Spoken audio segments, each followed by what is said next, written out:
Welcome to all of you. When someone lives a life as rich and as full as Orin's, their loss touches us both as individuals, but also as communities. Just look around. He touched so many. Family and friends, folks from this university and city, but also Chehalis, Starbucks, Disney, Conservation International. And then there are those who aren't here because they never met him, but they still felt his impact through his good work and through his extraordinary philanthropy. His impact has been so great and far-reaching that it will long survive him and us. His legacy is something to truly celebrate, even in our sadness. Orin's generosity and support for the University of Washington can't be measured by any conventional means. His love for the UW was immeasurable. He was a visionary leader. He served as regent and campaign general chair, and on the UW Foundation Board, the UW Medicine Board, and the Foster Advisory Board. Whenever he saw a way to do some good, he stepped up and did it, quietly and with kindness and good humor. We could not be prouder of our alumnus, Orin Smith. We will hold him in our hearts forever and try to follow his example of combining a tough mind with a warm heart.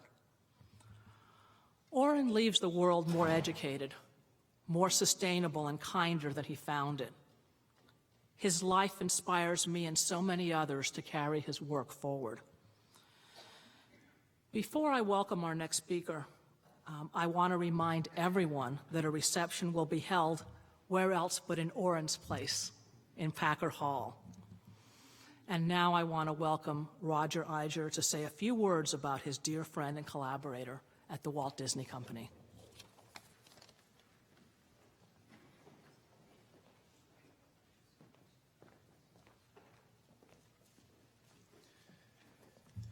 Good afternoon, Janet and Orin's family, all of his friends and colleagues.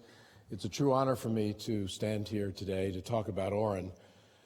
In the green room before this event, someone mentioned to me that they thanked me for coming and said, sorry you had to come so far. And I said I'd actually go anywhere to speak about Orin and to honor Orin. Henry David Thoreau wrote, "Be true to your work, your word, and your friend." I've always found that quote to be an elegant blueprint for a life of integrity, a life of meaning, a life of balance.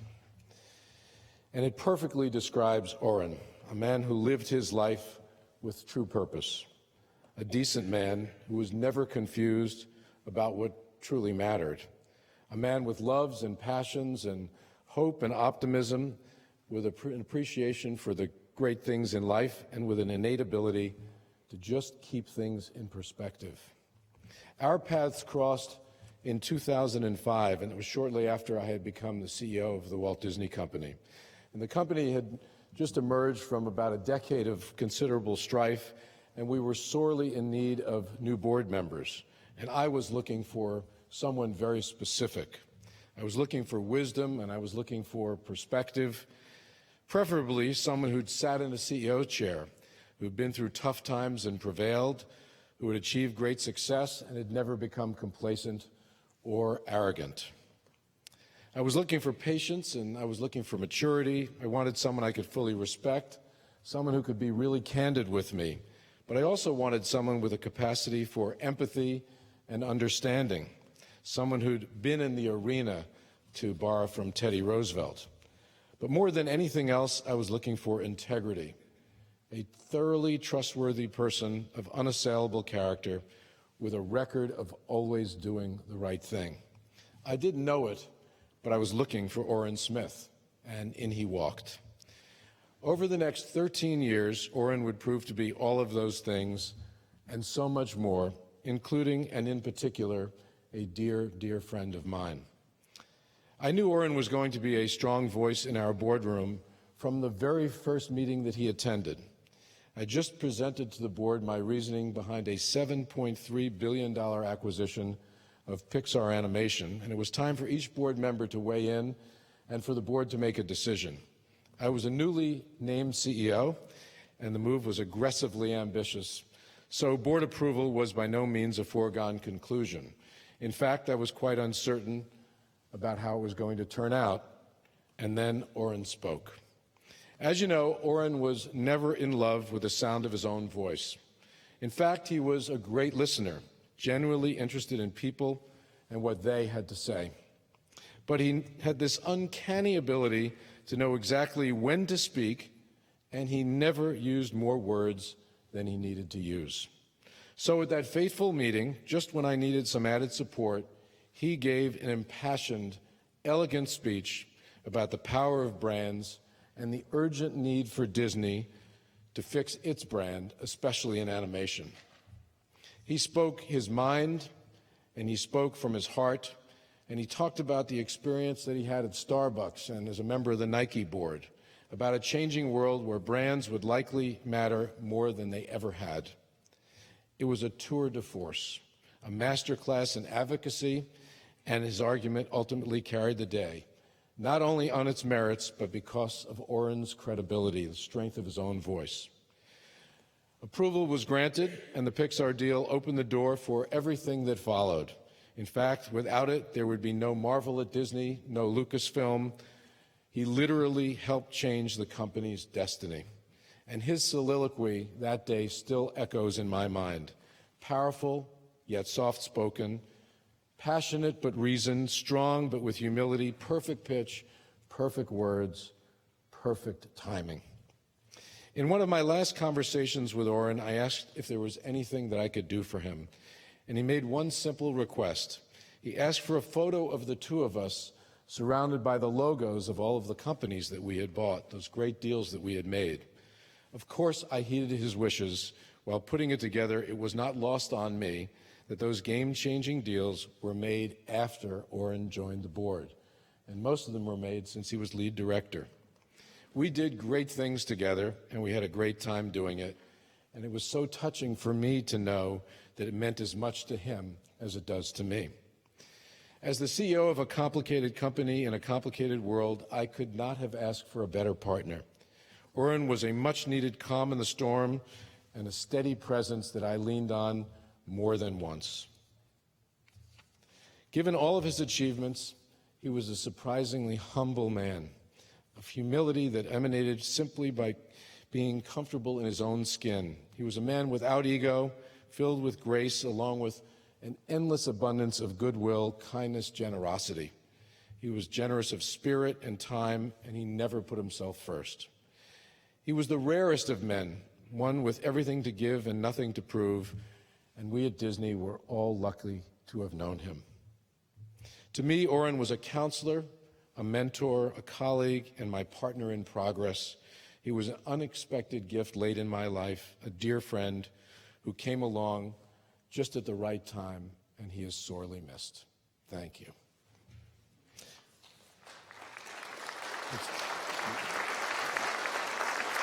Just as I was Orin's way into Disney, our next speaker was Orin's way into another one of his passions, Conservation International.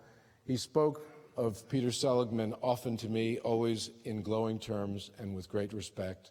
So here's Peter Seligman. Peter.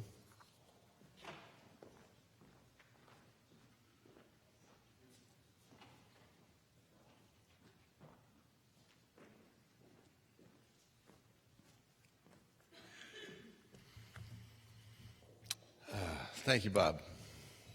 And thank you, Janet and Kevin, for giving me this opportunity to remember Orin. We all have been blessed to be able to have walked alongside of Orin on his journey through life. I know of no other person who was so wise and generous and loving. And all of us who have been touched by Orin have, if we reflect, learned from him about how to be better people. I met Orin through Starbucks. He joined Conservation International's board in November of 2000, and through our collaboration, we were able to link coffee production to the protection of rainforests and to providing opportunities to the families of farmers. The standard we created, inspired by Orin and the good people of both CI and Starbucks, benefited nature and communities. And this was 20 years ago. It was the cutting edge of corporate participation in conservation of nature, and the first time that conservation and the education of farmers were linked together. Orin was a pioneer. As a member of CI's executive committee, he guided us in the transition of our mission from protecting biodiversity to caring for and supporting human well-being. And he guided me, as well as our entire leadership team, as we shifted our mission, engaged with the community that focuses on development, and focused our work on the common pixel of humanity, the community and the family. When he spoke, usually softly, people learned, they leaned in, and they opened their minds. When I decided to step down as the CEO of Conservation International, we asked Orin to lead the search for our successor. CI was shaped by the wisdom and graciousness of Orin. His fingerprints are all over us. I cannot tell you how much Orin has meant to me and to Lee as a friend and as a teacher. We had many dinners together, often at our home, with all of our children around the table. They loved having him over. He was interested in their lives. He listened to them. He was interested in their opinions. We also traveled together. We went to Wyoming, and in Wyoming we searched for elk along the Snake River. We also tried to play golf. When we played golf, we called it taking a walk in the woods, because that's where we usually found our balls. I recall one golf game where we found my ball in the crook of a tree, and his good friend Jeff Brotman and Orin insisted that I hit the ball where it lay. They were both belly laughing as I climbed the tree, and over the years, we had many moments of laughter, and we became the closest of friends with Orin and with Janet. Orin inspired with his clarity, his humor, and his sincerity.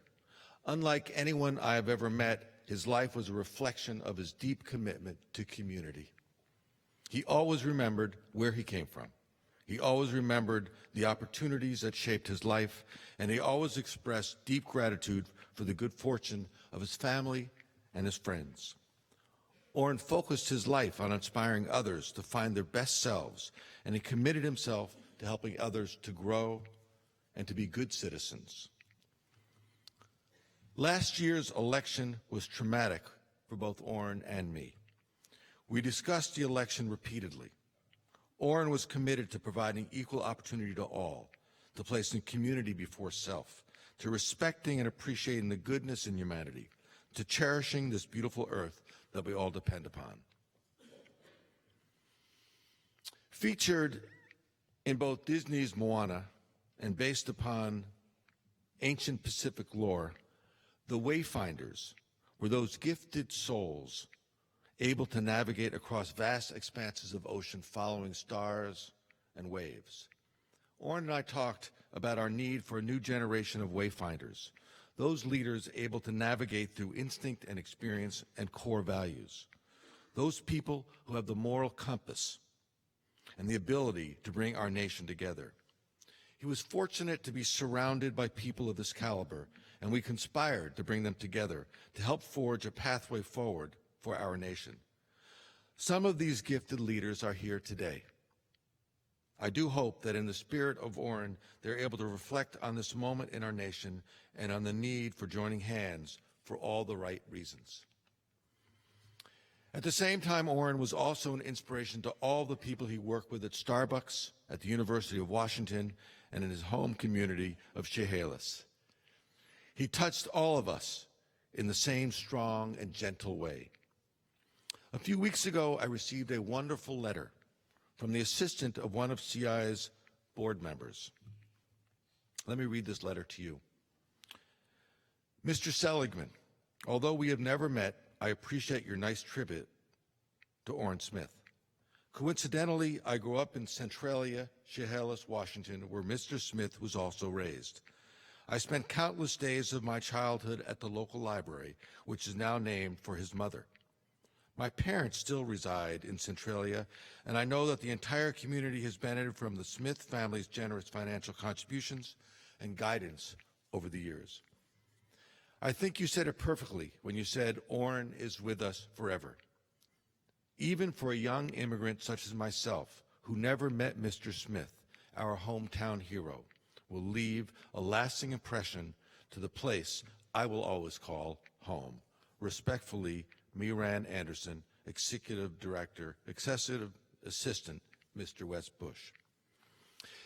After his diagnosis last June, Orin and I spoke about life's unpredictability, about the hand we are all dealt, about family, the state of our nation, the need for strong values in leadership, and about the joy that we have both gotten from our work together.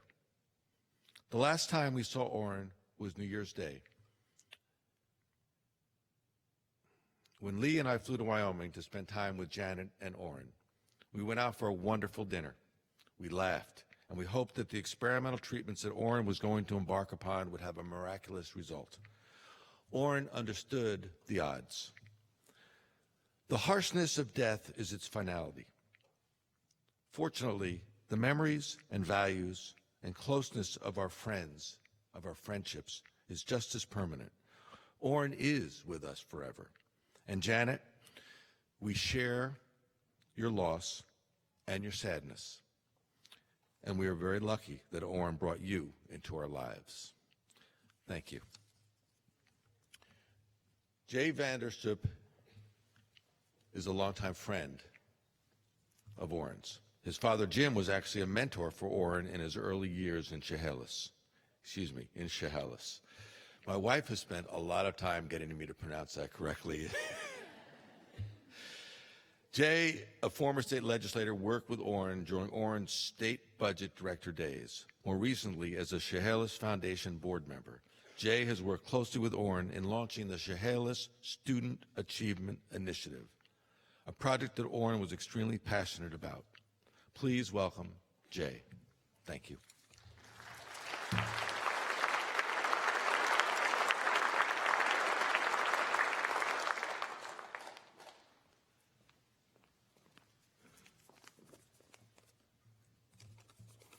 Thank you, Peter.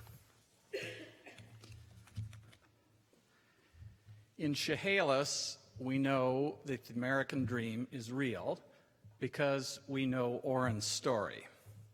And we saw that in achieving that dream for himself, he brought benefit, enjoyment, and opportunity to people across the world.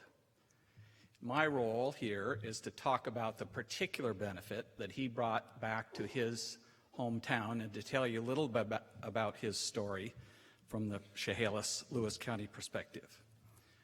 You know about Chehalis, but you may not know that Orin was actually born in Riderwood.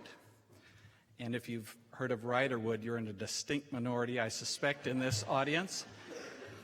Riderwood was formed over 100 years ago, and at one time, 100 years ago, was the largest logging camp in the world. But by the time Orin was born there in 1942, the zenith of Riderwood was long past.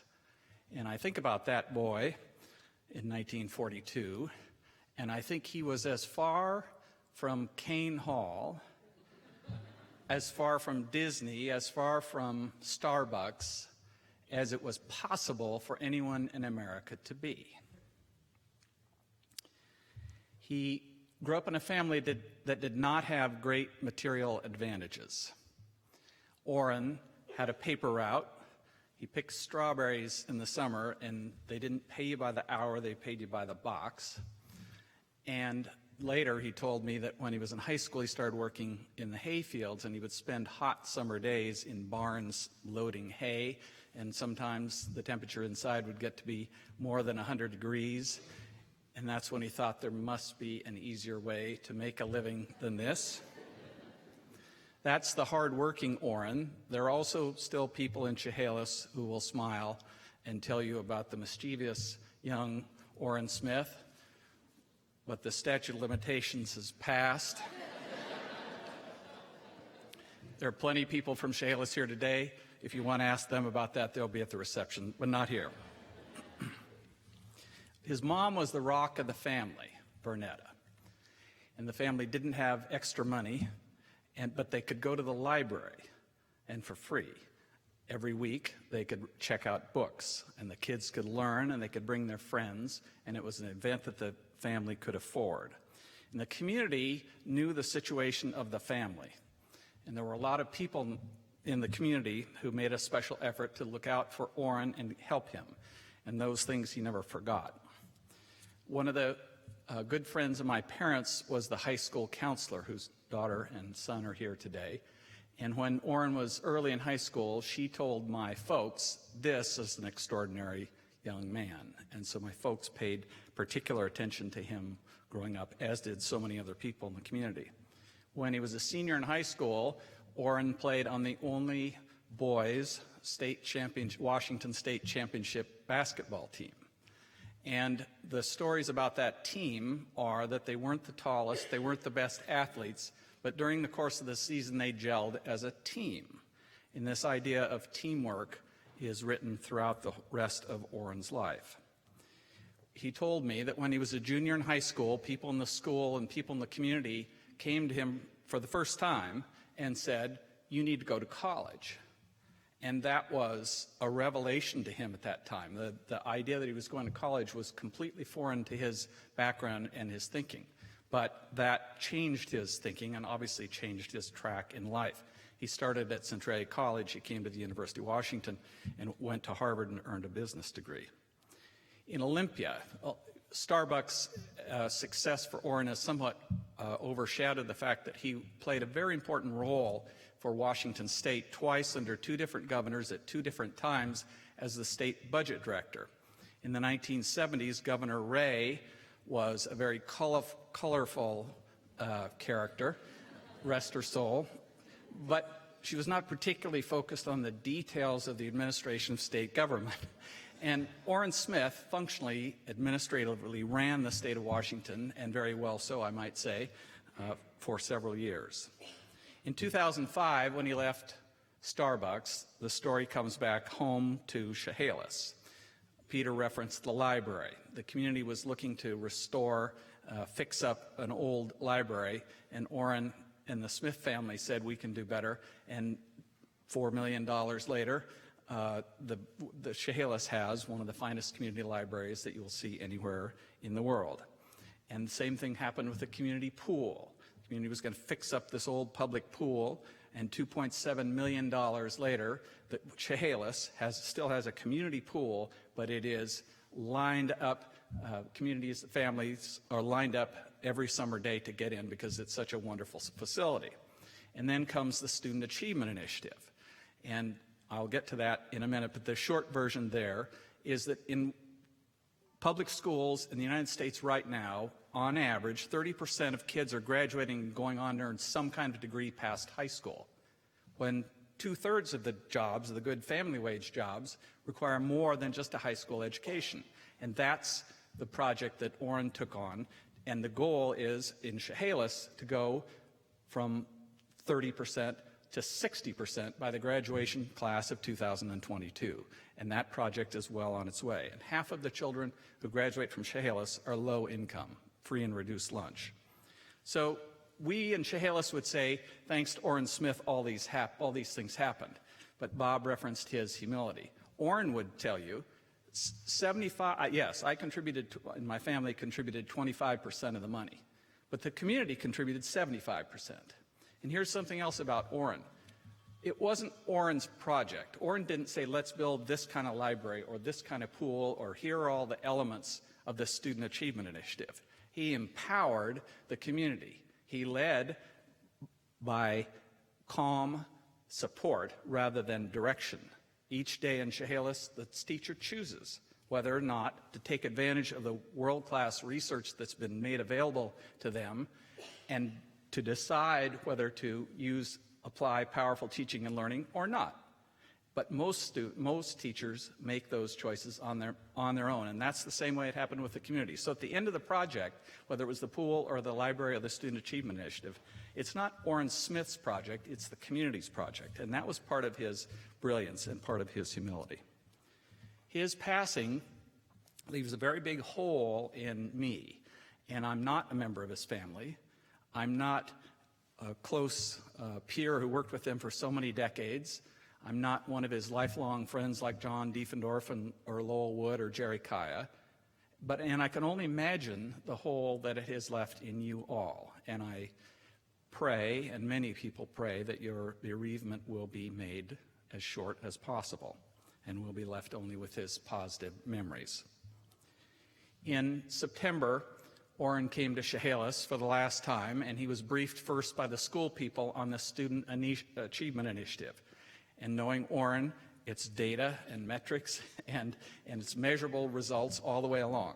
He got that briefing, and then he and Kevin and I went into a separate room, and he told me that he was planning his estate. He's arranging his affairs, and he wanted me to work with the school people and the experts that he had helped bring in to come back with a plan. He said, I'm so enthusiastic about this Student Achievement Initiative. I want to make sure that it doesn't fail for lack of resources. And so I'd like you to come back within the next 3 weeks and produce a plan that shows me what do we need to do to keep going everything we've got going now, and what else do we need to do to maximize our opportunity for success. And that led to what was announced at New Year's, a $10 million gift in the form of a permanent endowment from the Smith Family Foundation to support the Student Achievement Initiative. But that wasn't the most amazing thing that happened that day. After we had this meeting, he said, tomorrow we're going out to Onalaska. Now, Onalaska to Chehalis is kind of like Riderwood to Chehalis, 20 miles in the suburbs. I said, well, why are you doing that? We're meeting with the school superintendent, all right? Because the class of 2017, the 43 graduates of the Onalaska senior class, all were admitted to college. They didn't all go, but they were all admitted. And that's one piece of this puzzle, and I want to figure out how they did it. So the next morning, the man who's had this diagnosis in July is sitting the next morning in the modular building that is the school superintendent of Onalaska's office, because Orin Smith thinks he has something to learn from the school superintendent from Onalaska.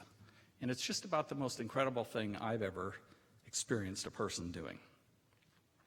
I want you to know that we are going to remember Orin. We've taken steps in our community to make sure that that is the case. If you went to WF West High School tomorrow, you would drive down 16th Street that's been renamed Orin Smith Commemorative Way. And we could show you the workers who are building Orin C. Smith Elementary School. And the principal of that school that will open next year is here today, and he worked with Orin to create a series of standards for this new school that Orin approved.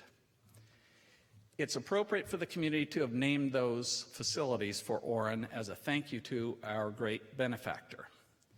But that isn't the most important reason we did it. The most important reason is because Orin Smith's story tells every kid in our community that you can make it. And it even tells them that with hard work and initiative, you can make it to the top. Our next speaker is Orin's good friend and early Starbucks collaborator, Howard Behar.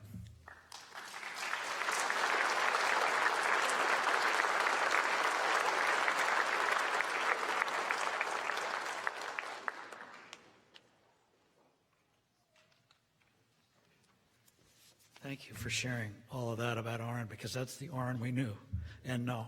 You know, just gave from his heart and did it no matter what it took. And before I start, I want to say one thing. For all of you Starbucks people in this room, he loved you. I was with him 2 weeks before he died, and what were we talking about? Is the relationships that he had with each of you. And I wish I could remember every name that he said, but you were in his mind at that point in time in his life, which says so much about him. So when you think about our lives, they're built on 1,000 human interactions. Each one seems inconsequential at the time, but are they really? Our reputations, our relationships, our successes, and our failures are all a summation of those interactions. Out of all the people I have known, Orin Smith seemed to understand how meaningful those human interactions were. Each one said something about his love, his sense of humor, his caring for people, his love for his family, his desire to leave the world a better place, and his commitment to serve his communities. I'd like to share with you just a few short stories about some of those interactions. The walls are thin. So Orin and I started about maybe 3-4 months from each other. He came just about 3-4 months after I came. And our relationship just blossomed right from the very beginning. After all, we had a common cause, bringing Howard Schultz's dream to life. Of course, like all relationships, there were conflicts, and Orin and I had ours. One day I was having a meeting with the head of retail finance, a guy named Al Johnson. Orin and I had offices that shared a common wall. And I was being my usual emotional self, talking very loudly about something I disagreed with Orin about. Usually it was Schultz I was disagreeing with, but this time it was Orin. And as our meeting ended, I walked out of my office, and there was Orin, just laughing his famous Orin laugh. And for those of you that know Orin, you know what I mean by that laugh. It was so good, he'd get you laughing. So I said, Orin, what's so funny? And he just kept on laughing and said, you know, Bihar, the walls are thin. He had heard everything I said, but to Orin, there was never anything personal. You know, most people would have been mad, particularly about what I had said. It was just something else in life. For him, it was just something else in life to laugh about. From then on, if I ever wanted to say something to Orin, I just yelled through the wall. Boys will be boys. Once at a leadership meeting up at Port Ludlow, we were all drinking a little bit too much wine, and of course all the magic tricks started coming out. One of them was sticking butter pads to the ceiling using our napkins to launch the butter pads up and then to see who they fell on when they came down. Okay, a little juvenile, but Orin was having a ball. One of the other tricks was figuring out how to move a raw egg from one glass to another without touching the egg, right, Jack? Right? And no matter how hard Orin tried to figure it out, he couldn't. And the next thing we knew, Orin had taken the raw egg and put it on Jack Rogers' seat. Jack had been standing at the time. And then a second later, Jack sat down, and we all heard the crunch. Orin was beside himself with laughter, and Jack, being the good guy he is, laughed as well. We all knew that grade school was back in session, and Orin was the gang leader. Honest to God, Orin laughed about that night forever. I mean, even to the last year, this happened almost 12 or 20 years ago, and he was still laughing about it. So, Jack, thank you for being a premonition. Connie Williams, one of our Starbucks partners, announced that one day she had been diagnosed with pancreatic cancer. She became very involved with the Pancreatic Cancer Action Network. And there was a fundraiser event coming up, and Connie had asked everybody at Starbucks if they would come. And of course, Orin went. Where else would he be? It was not only to give money there, but also he wanted to support Connie because she knew she was very sick. At the event, there was a live auction, and one of the items was a piece of glass art by Dale Chihuly. The bidding on this item went very high, but Connie was enamored with it. And it went well beyond its stated value, and Orin was the high bidder. And we all thought that Orin must really love glass art. As the piece was delivered to Orin, we all watched him get up with the art in his hand and walk over to Connie's table and set it down in front of her. And without any fanfare, he returned to the table. As Deidre Wager likes to say, that was just Orin being Orin, caring, thoughtful to the core, and just doing good for others. Who would have ever thought that Orin would be dealing with the same terrible disease later in his life? The sky is falling. Jim Alling has a story about a meeting that he and Orin were having when the big earthquake hit Seattle. Jim looked out the window and said, "I think we're having an earthquake." As he looked back up, Orin was nowhere to be found. And yet from under the desk, he heard Orin say, "Yeah, I think so." Jim ran around to Orin's side of the desk, but there was no room unless he squeezed his face right up against Orin's butt. He didn't want to give any more credence to the rumor that he was a butt kisser, so sorry, Jim. So he ran around to the center of the room, and a basketball rolled by. And Jim picked up the basketball and put it on top of his head as a defense against any dropping debris. Finally, the shaking stopped. Orin came out and saw the Michael Jordan autographed ball and asked, "What are you doing with my ball?" Jim explained, and Orin retorted, "Well, next time, try to find something a little less valuable than my Jordan basketball." Always a sense of humor, even in the most dire situations. When Orin retired, he gave that ball to Jim. Roots. Orin and his family. Orin's family was everything to him. He talked about them incessantly. He talked about his brothers, his sisters, and he talked about his mother. And I remember Lynn and I taking our boat down to Olympia where Orin's mother lived. She had a house on the water. And we anchored out in front of her house and took our dinghy into the beach. And that was the first time I'd ever met Vernetta. We had such a wonderful conversation about family and life. And if you ever want to know where Orin's values came from or where his love for people came from, you had to look no further than his mother. He was so sad, devastated when she passed away. It was like a part of him left with her. The love of his life, Janet. Janet and Orin, how did they meet? Now, you would think like a guy like Orin, CEO of Starbucks, lead independent director of Disney, would have no problem asking a beautiful lady out, but not our Orin. They met each other at a golf club where Janet was working, and they had been playing eye games, but he'd never asked her out. Finally, she saw him with his brother Michael, who came over and asked if she'd be available if Orin asked her out. Thank God for Michael, you know. If it had been Kevin, he might not have done it. Okay. Who would have guessed that Orin was so shy? That was 2002, and they saw each other on and off again until Orin retired in 2005. And then things took off. It's been an incredible love story. They were married in December of 2008, and Lynn and I were lucky enough to celebrate their wedding on New Year's Eve, all in Western gear. It was the first time I ever wore Western clothes. When Orin was diagnosed with cancer, I asked what I could do for him. Without a hesitation, he said, "Take care of Janet." And we both cried. And then he said, "She is beautiful inside and out, and I'm fortunate to have her on my side." That damn day. I will never forget the day that Orin called me last June to tell me he had pancreatic cancer. I just couldn't believe it. He was just starting to take it a little easier, letting go of his board responsibilities, finishing up their beautiful home in Jackson Hole, and having more time to spend with Janet. How could it be? I always believed in karma. But on this day, I questioned that belief. How could a man so loving, so caring, so smart, a guy who added something to every person he touched, be the one to get sick? To Orin, every person had value. Every person was entitled to be treated with respect and dignity, and every person was worthy of love. Orin has left behind thousands of people who are touched by his love and caring, and of course his contagious laugh. Our memories of him will last forever. There's not one person in this room who will ever forget Orin Smith. For me, there will always be an O in H2O. I'd like to close with a short poem. A memo to a friend. Life is a journey with a beginning and an end, and I'd like to write this poem to you, Memo to a Friend. I knew you for years, yet it seemed like just a moment. But in all that too brief an encounter, we shared laughter and tears. Your faith was so simple. Your principles were so clear. You said, trust one another, love without fear, listen to people, learn what you can.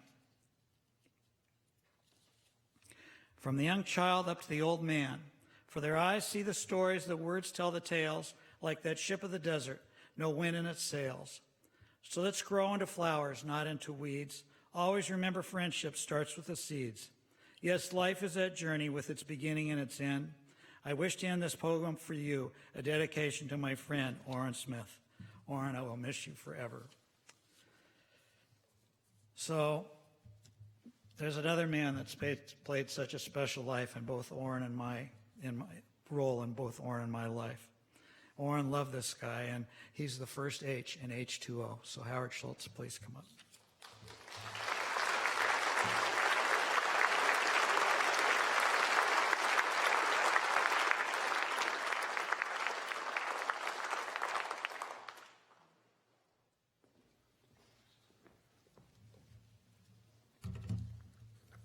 Howard, I didn't know you were so funny. Never saw that side of you. Would have been nice.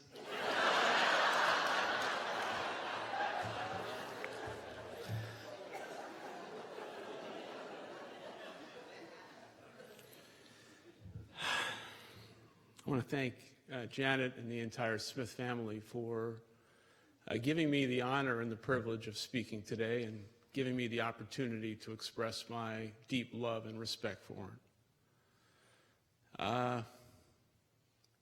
Just a few weeks ago, I found myself in the new store at Soto and ran into Wanda and Deidre.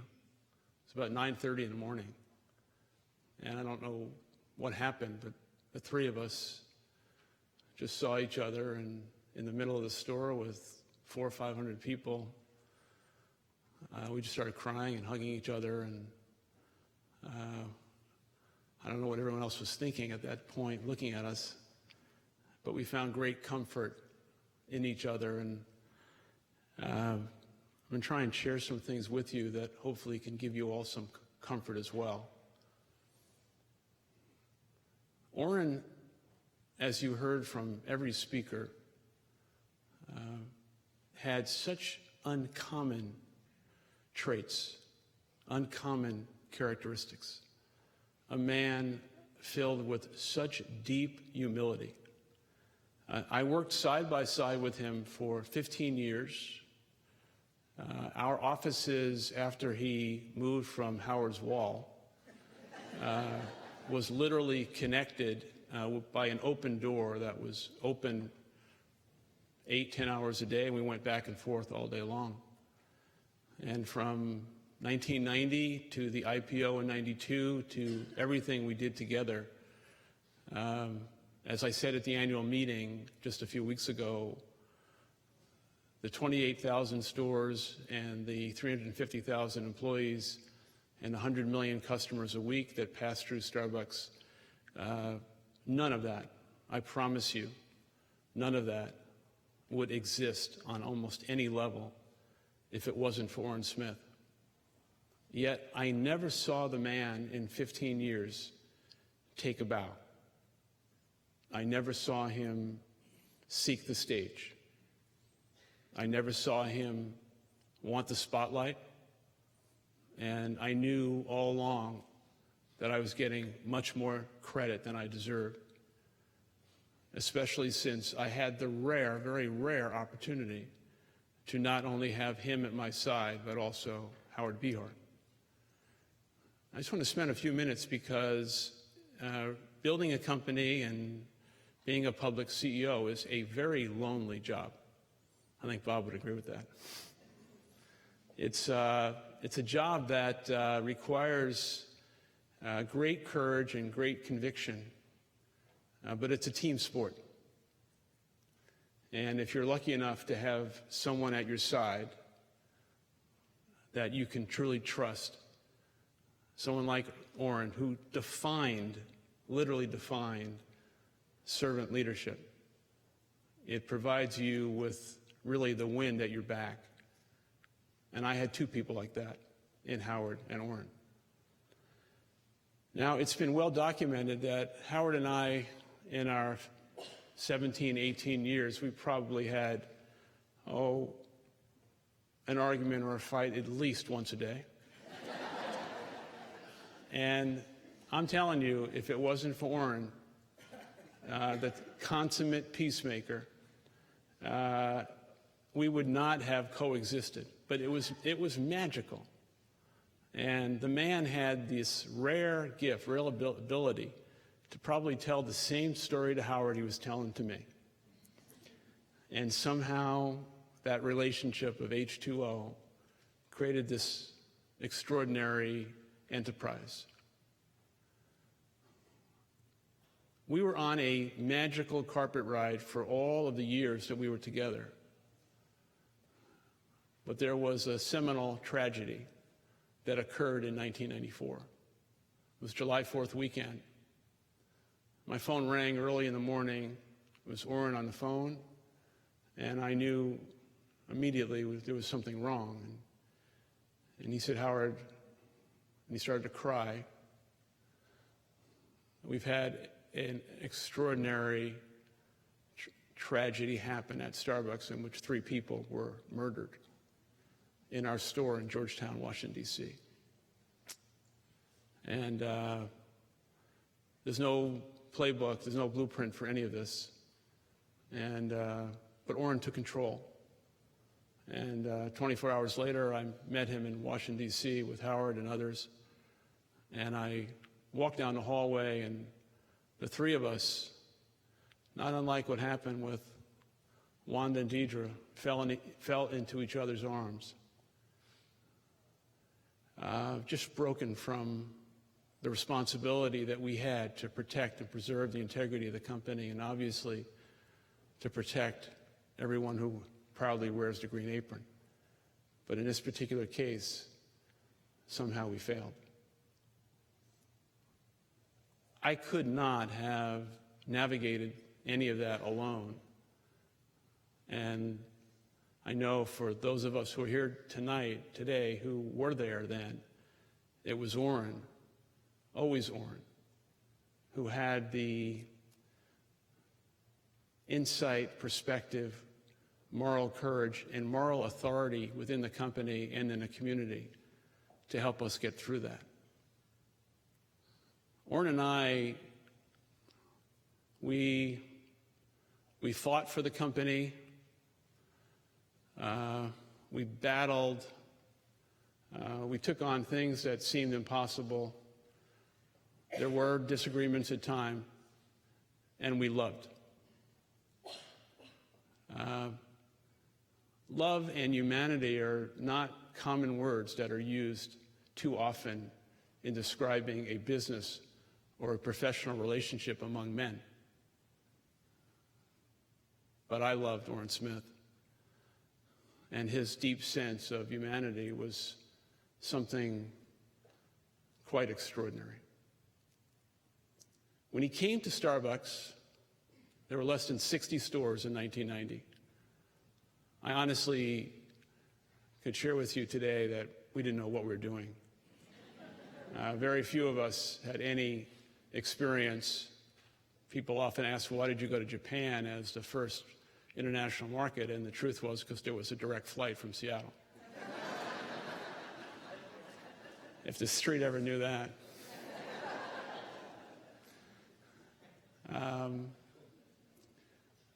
Early on, he said to me, I came to Starbucks to learn, but I think he quickly realized, and we all realized, that he did not come to learn, because Orin Smith became our teacher. And he taught us things that are not measured in any income statement or on the balance sheet of the company. He taught us things that are based on love and humanity. As Bob said, always doing the right thing. And a level of leadership that you can't teach. It was born in Chehalis, Washington. There was also another side of Orin. Howard shared a little bit of that people also did not see, and that is that he was a fierce, fierce competitor. So in 1995, we were involved in a joint venture with Pepsi-Cola that ultimately turned out to be a major billion-dollar business for us. But at the time, we were struggling with the two cultures of the company. And we had an off-site with them at my home on the East Coast. It was about 8 of us and 8 of them, and we started kidding around during the afternoon lunch that when this is all over and we're finished, I'm going to play a game of basketball. I'm going to decide it on the court. I never knew that Orin played high school basketball. I never knew that Orin was an all-state basketball player, and Chehalis won the state championship. I mean, Orin never said anything about anything that he ever succeeded on. It's an incredible thing. Anyway, we are losing in the game. We were playing to 15. I think the score was 11-7, something like that. All of a sudden, Orin says, huddle up. What are you talking about? And the guy starts screaming at us. I never saw this side of him. in my entire life. And the huddle is like you're right in his face, and he's like spitting at you. And he says, just give me the goddamn ball.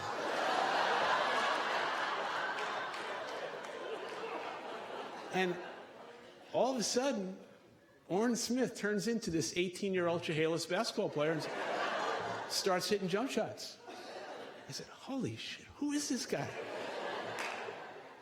And the Pepsi guy said, man, after the game, in which Starbucks won, they start asking Orin, you play college basketball? He said, no, high school, Chehalis.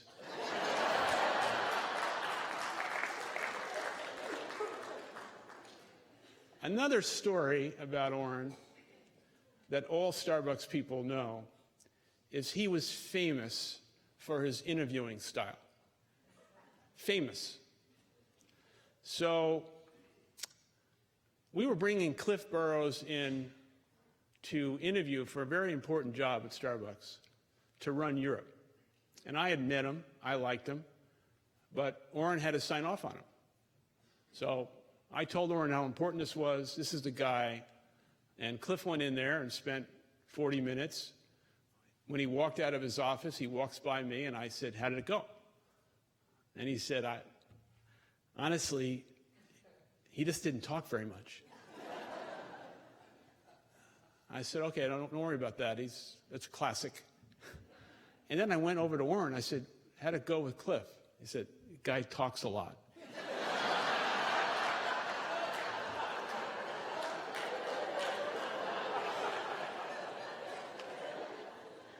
I said, well, can we hire him?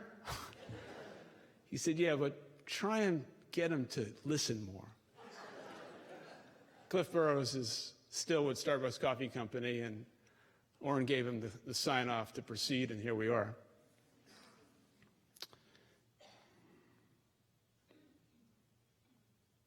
There's a point in my talk with you where I wrote down a little note to myself, not to try and cry.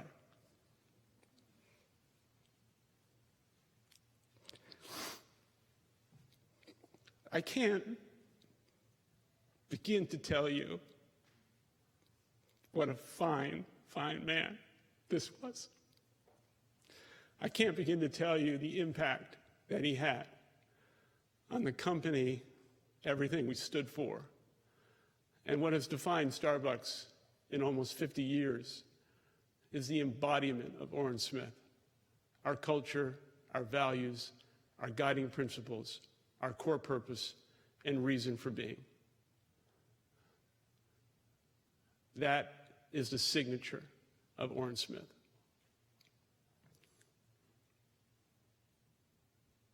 The success of Starbucks and everything we've been able to do. When we were with Orin in Wyoming, and I took that private walk with him, I promised him that we will do everything we can in perpetuity to honor Orin and his contribution to the company. And I say to all of us, how blessed we have been, and how blessed the world would be if they had Orin Smith in their life. Thank you very much.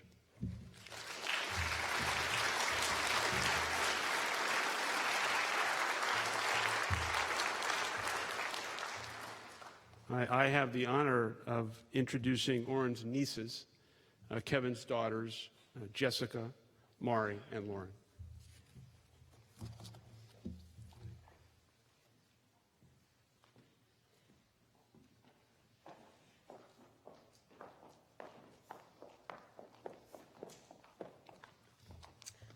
Hi, I'm Jessica Smith.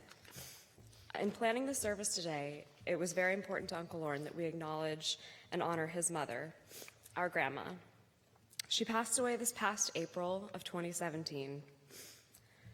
As she's been mentioned earlier, Grandma was very strong in her faith.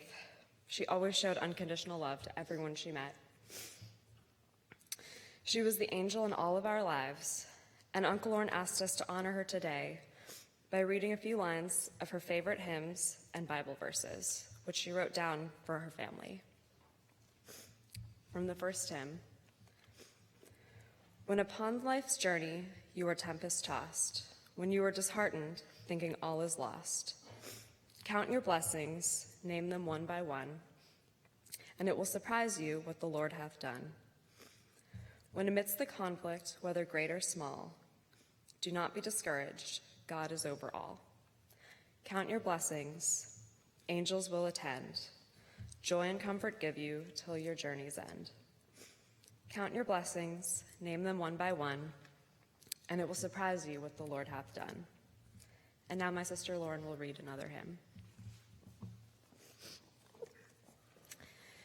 Sometimes almost disheartened, I sink along the way. Around me all is darkness, I hardly dare to pray. But through the mist and shadows, I hear a voice well known, saying, "Child, I'm always with you, never to leave you alone. No, never alone, no, never alone. I promise never to leave you, never to leave you alone." My sister Mari will follow up with a few of our grandmother's favorite scriptures. From Psalm 73, verses 23 through 24. Yet I am always with you. You hold me by my right hand. You guide me with your counsel, and afterward you will take me into glory. From Psalm 112, verses 4 through 6. Even in darkness, light dawns for the upright, for the gracious and compassionate and righteous man. Good will come to him who is generous and lends freely, who conducts his affairs with justice. Surely he will never be shaken. A righteous man will be remembered forever. And now our dad, Kevin, will say a few words in closing.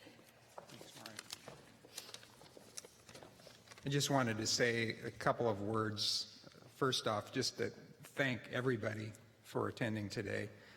I know we've got a few people who've flown in from across the country, got a large contingent from Chehalis, Orin's Olympia days.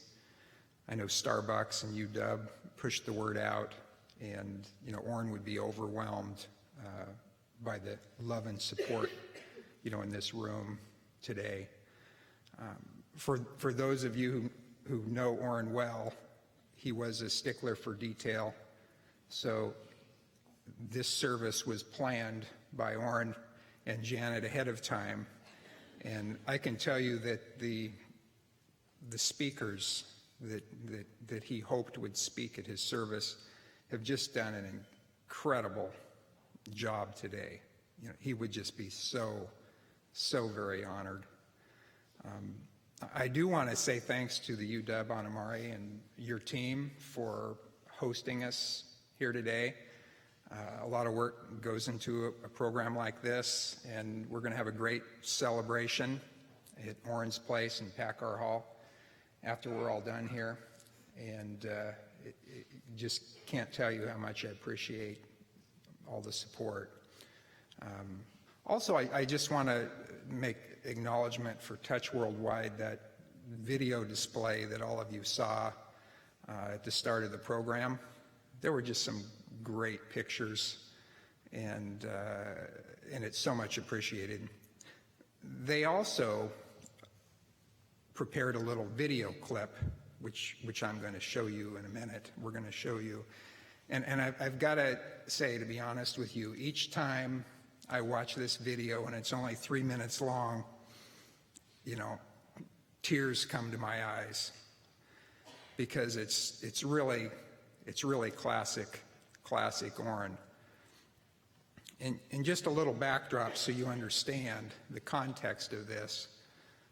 6 months before his retirement, the fall of 2004, there was a all-partner manager meeting in Seattle, and there were nearly 7,000 people in Key Arena on this day. And it wasn't so much what Orin said that's so amazing about this video clip. What's amazing is the crowd's reaction, and then Orin's reaction to the crowd. you can just see the emotions on his face as he's standing on the stage, just so humble, so honored, so overwhelmed, thinking to himself, why me? This is about you, because that's the way Orin was. He was also always wanting to give credit where credit was due, and he loved Starbucks and the partners and the relationships, and it's just an incredible short video that you're very much going to enjoy. I will say that, Orin Smith, is a great man. He's a good guy. He's a wonderful husband. He's a great brother, great brother-in-law, great uncle, great papa. And as Peter said in his remarks, while Orin may no longer be with us on this earth, he will be with us forever. And in fact, as I stand up here now, I feel like he's with us today. And when you see him on the screen, you're going to feel the same way. And as Orin would want it, he's going to get the last word today. Thank you.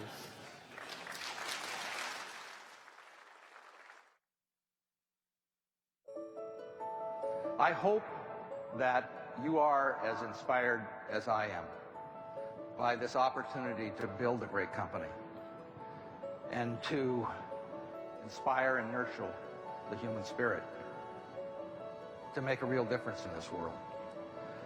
I think either one of those things are noble purposes. Together, they can have so much meaning to so many people, and maybe most of all, ourselves. Thank you.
I have to tell you that I get a little misty-eyed with that.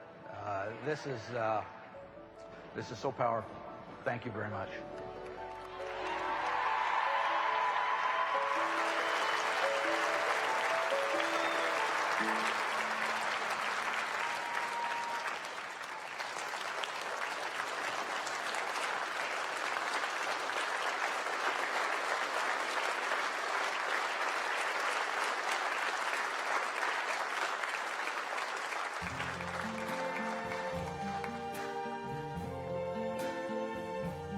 I see trees of green,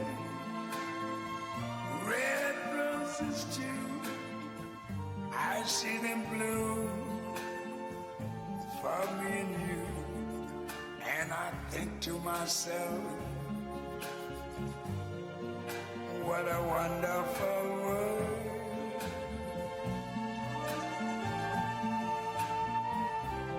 I see skies of blue and clouds of white, the bright blessed day, the dark sacred night, and I think to myself, what a wonderful world.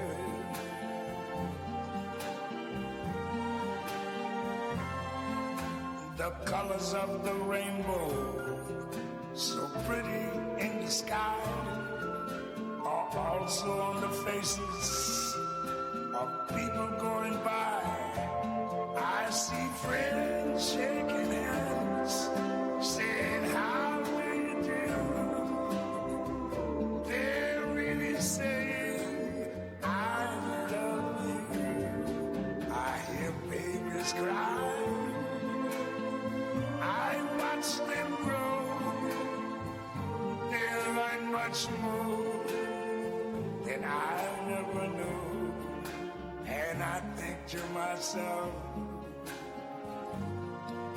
what a wonderful world.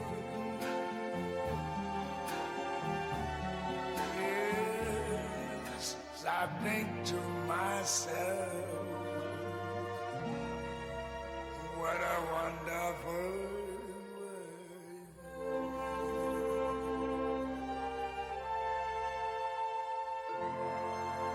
Ooh, yeah.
say hello, and I can hardly speak. My heart is beating so, and anyone can tell. You think you know me well, but you don't know me now. No, you don't know the one who dreams of you each night and longs to kiss your lips and longs to hold you tight. To you, I'm just a friend. That's all I've ever been. No, you don't know me.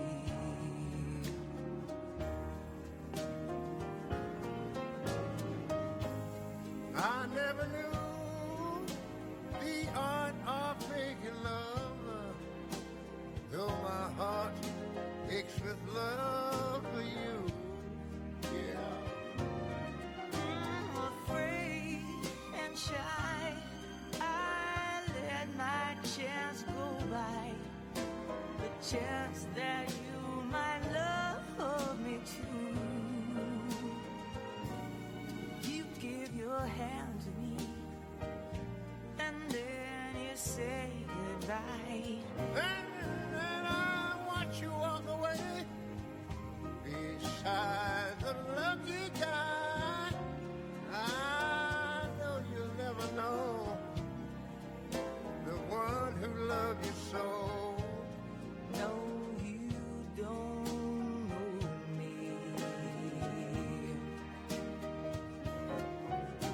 But I never knew the art of making love, though my heart aches with love for you. I'm afraid and shy that I'd let your chance go by, a chance that you might love me too. You gave your hand to me, and then you say goodbye. I watch you walk away beside the lucky guy. Oh, you'll never ever know.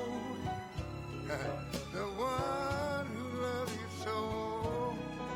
No, you don't know me.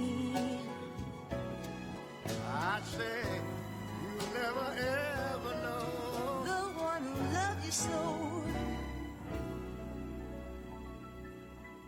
No, you don't know me.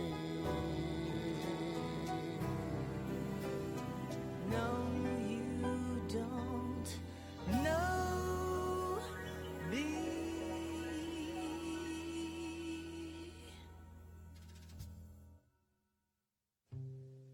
My funny Valentine, sweet comic Valentine, you make me smile with my heart.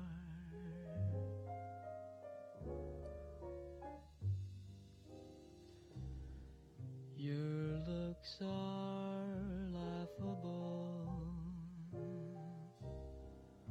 unphotographable,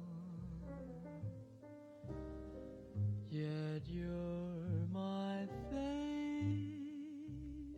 work of art.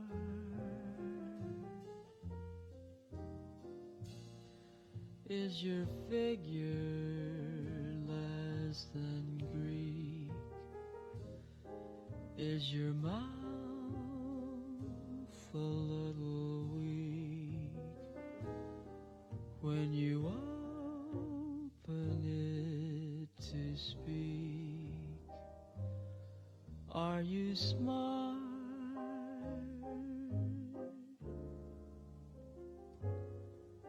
But don't change your hair for me.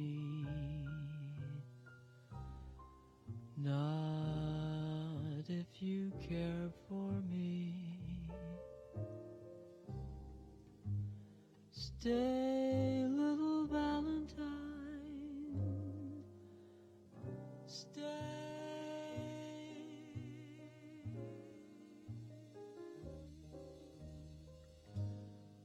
Each day is Valentine's Day.